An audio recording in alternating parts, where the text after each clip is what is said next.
And you, my Father, there on the sad height, curse, bless me now with your fierce tears, I pray. Do not go gently into that good night. Rage, rage against the dying of the light.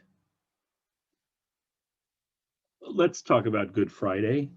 I was sitting in a British literature class with a handful of other majors a few years ago when our professor brought up the Dylan Thomas poem, Do Not Go Gently Into That Good Night. And he asked the class if they felt it would be easier to accept Christianity if Christ was actually portrayed as suffering and struggling with the crucifixion. I was dumbstruck. I argued, is that not what you were taught? Is that not what you heard? Blah, blah, blah. The whole class looking back at me as if I'd grown a second head. It was a very strange moment. This week, I thought a lot about suffering and pain and injustice. I wonder if maybe those kids weren't onto something.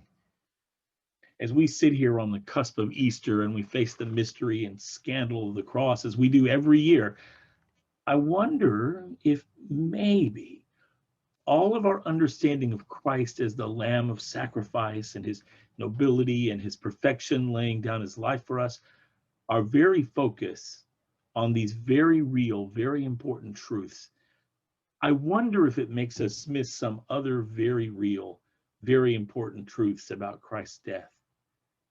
Now, don't get me wrong, I believe in atonement, and I think it's the most important part of the Good Friday part of Holy Week.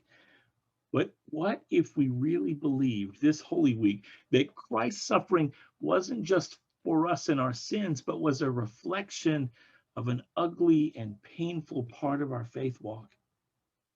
I don't just mean suffering, but specifically the suffering that we are put through as victims, survivors of trauma, falsely accused. You see, as much as some people will argue this point, Jesus was, on Good Friday, a victim. Yes, he chose a path that would put him in harm's way.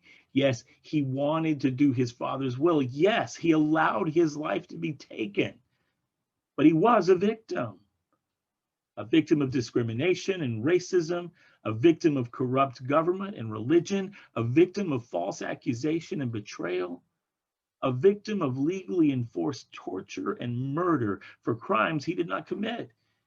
And when Isaiah says that we are healed by the whip wounds on his back, part of that healing comes from accepting Jesus' story as a victim and realizing that part of the point of the incarnation was to suffer as we suffer, including the victims.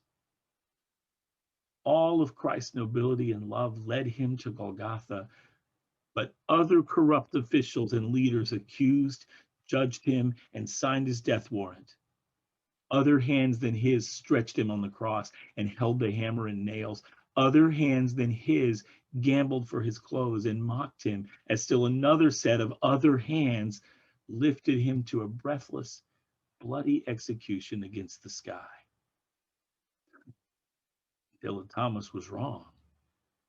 Jesus did, in fact, rage against the loss and the tyranny that he was subjected to. Eloi, Eloi, lama sabachthani, my God, why have you forsaken me? This is the cry of the victim. And this Good Friday, before life can return, we need to be aware that he suffered as we suffer, that our God became us to love us in our despair and pain. And we need to remember that Jesus always suffers with the victims. Good Friday is their story and our story. Thank God. See you tomorrow.